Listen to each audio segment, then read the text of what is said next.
Welcome to Suman TV Warangal. మనం హన్మకొండలోని చారిత్రక రుద్రేశ్వర వెయ్యి స్తంభాల దేవాలయంలో ఉన్నాం. కొద్దిసేపటి క్రితమే ఎవరైతే కంచి పీఠాధిపతి ఉన్నారో శ్రీ విజయానంద సరస్వతి స్వామీజీ ఇక్కడికి వచ్చారు. దీనికి సంబంధించి ఆయన మంగళవారం రాత్రే వరంగల్ చేరుకున్నారు. కెప్టెన్ లక్ష్మీకాంతరావు ఇంట్లో బస చేసి చాలామంది భక్తులకు అనుగ్రహ భాషణ చేసి ఆ తర్వాత చారిత్రక వెయ్యి స్తంభాల దేవాలయానికి సందర్శించారు. ముందుగా దాని తర్వాత భద్రకాళి దేవాలయాన్ని కూడా సందర్శించారు. ఎప్పుడైతే పుష్కరాలు గోదావరి అంత్య పుష్కరాలకు సంబంధించి ఆయన వెళ్ళటున్నారో ఆ కార్యక్రమానికంటే ముందు తప్పనిసరిగా చారిత్రక ప్రసిద్ధిగాంచిన ఓరుగల్ను సందర్శించాలనుకున్నారు. దానికి సంబంధించి విజేంద్ర సరస్వతి స్వామీజీ ఇక్కడికి వచ్చారు. దీనికి సంబంధించి వెయ్యి స్తంభాల దేవాలయంలో ఆయన ఘనస్వాగతం లభించింది. ప్రధాన అర్చకులు గంగు ఉపేంద్ర శర్మతో పాటు మణికంఠ శర్మ ఇతర అర్చకులు ఘనస్వాగతం పలికారు. దాదాపు అరగంటకు పైగా ఆయన వెయ్యి స్తంభాల దేవాలయంలో రుద్రేశ్వరుని సందర్శించుకున్నారు. అభిషేక కార్యక్రమాలు కూడా దగ్గరుండి స్వయంగా పర్యవేక్షించారు. అభిషేక కార్యక్రమాల్లో కూడా పాల్గొన్నారు.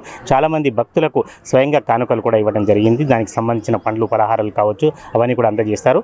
ముఖ్యంగా ప్రధానంగా విజేంద్ర సరస్వతి స్వామికి చెప్పిన విషయాలు ఎక్కడైతే భక్తులు పూర్తి స్థాయిలో ఆధ్యాత్మిక వాతావరణంలో ఉండాలని, ఆధ్యాత్మిక కార్యక్రమాల్లో మునిగి తేలాలని, తర్వాత ప్లాస్టిక్ వస్తువులు లాంటివి ఉండొద్దు, ఎండాకాలంలో తప్పనిసరిగా చలివేంద్రాలు ఏర్పాటు చేయాలి, చలివేంద్రాల ద్వారా చాలామందిని కూడా ఆదుకోవాలని భక్తులకు ఉపదేశించారు. వీటితో పాటు ఎక్కడైనా చలువ పందిలు కావచ్చు, దేవాలయాల్లో కూడా వచ్చే భక్తులకు ఎలాంటి ఇబ్బందులు కలగకుండా, అసౌకర్యాలు జరగకుండా చూడాలని కూడా అధికారులకు కావచ్చు భక్తులకు కావచ్చు ఉపదేశించారు. దాదాపు చాలాసేపు కూడా అంటే భక్తులకు అనుగ్రహ భాషణ ప్రత్యేకంగా చేయకపోయినా భక్తులతో చాలాసేపు ముచ్చటించారు. ప్రతి భక్తుని పలకరించారు. చాలామంది అధికారులు అనధికారులు నాయకులు కూడా ఈ సందర్భంగా స్వామివారిని సందర్శించుకున్నారు. అక్కడి నుంచి చారిత్రక ప్రసిద్ధిగాంచిన భద్రకాళి దేవాలయాన్ని కూడా సందర్శించారు. భద్రకాళి దేవాలయంలో ఆయనతో పాటు అనేక మంది ప్రముఖులు కూడా ఈ కార్యక్రమంలో పాల్గొన్నారు.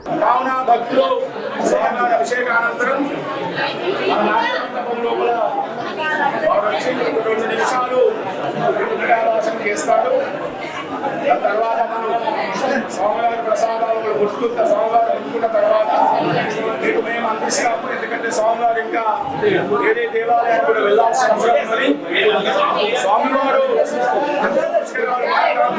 దక్షిణాది రాష్ట్రాల లోపల అత్యంత ప్రాముఖ్యతమైనటువంటి కాళేశ్వర ముక్తేశ్వర స్వామి దేవాలయం లోపల అంత్య పుష్కరాలు మన మంత్రి దేవాదాయ శాఖ మంత్రి కొండా సురేఖ గారు, అదేవిధంగా ఐటీ శాఖ మంత్రి దుద్దిల శ్రీధరబాబు గారు పర్యవేక్షణ లోపల అంత్య పుష్కరాలను రేపు 21వ తేదీ బుధవారం రోజున స్వామివారు స్వయంగా కాళేశ్వర ముక్తేశ్వర స్వామిని దర్శించుకొని పూజలు నిర్వహించి తర్వాత వారు పవిత్రమైనటువంటి ఆ సరస్వతి నదికి ఆ నది లోపల స్నానమాచరించి మన అంత్యపుష్కర కూడా వెళ్ళాలి, తప్పకుండా పుణ్యస్థానాలు ఆచరించాలని చెప్పేసి విజ్ఞప్తి చేస్తున్నాము.